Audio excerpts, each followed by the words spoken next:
Ya ampun.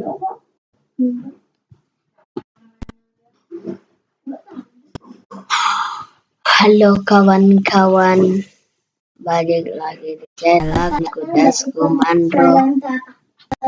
Dan di video kali ini gua nggak memakai facecam dulu karena kita akan membaca materi-materi lagi, yaitu kalian bisa lihat bahasa tema 8 subtema 2 ya.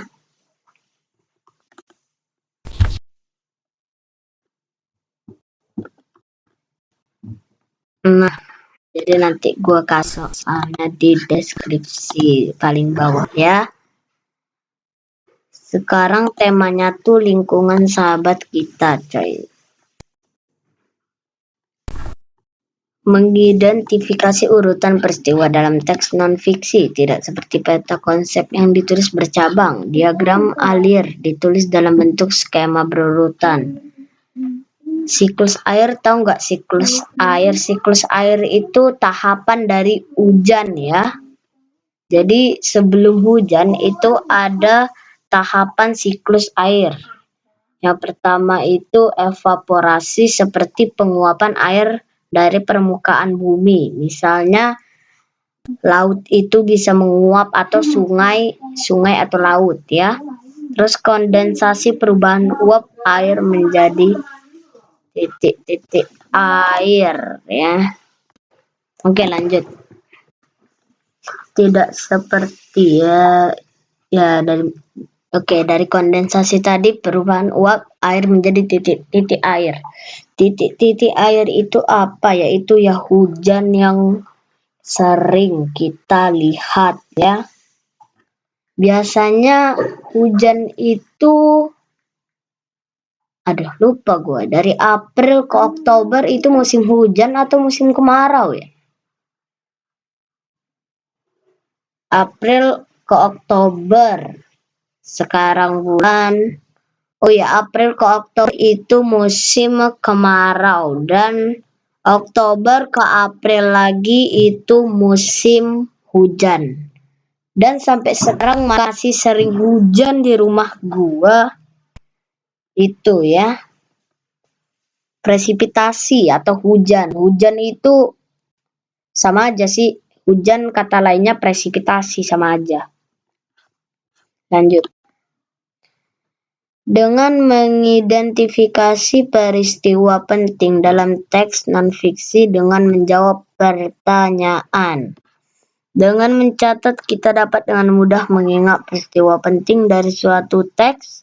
Selain mencatat peristiwa penting, juga dapat diketahui dengan menjawab pertanyaan-pertanyaan yang berkaitan dengan teks ya.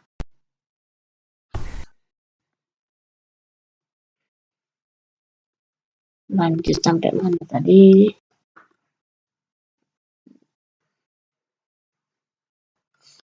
Fungsi dari kata tanya. Jadi ada 7 kata tanya, yaitu apa, di mana, kapan, siapa, mengapa, bagaimana, atau berapa. Berapa gua kagak tahu. Atau bisa juga disebut 5W1H. 5W1H artinya what, where, when, who. Dan bagaimana ya? Yang lainnya lupa gue, cuy. I cannot speak English well. Artinya apa itu? Bisa kagak? Artinya itu aku tidak bisa berbicara bahasa Inggris dengan baik ya. Jadi maaf. Kalau apa itu menanyakan keadaan atau perilaku atau penjelasan isi teks. Kalau mana itu menanyakan tempat atau lokasi yang dituju dalam teks. Kalau kapan itu seperti menanyakan waktu suatu keadaan atau peristiwa, jam, hari, tanggal, bulan, tahun, ataupun namanya sebuah kejadian dalam teks. Jadi misalnya Kapan pergi ke Bandung ya, misalnya itu menanyakan waktu ya, kapan.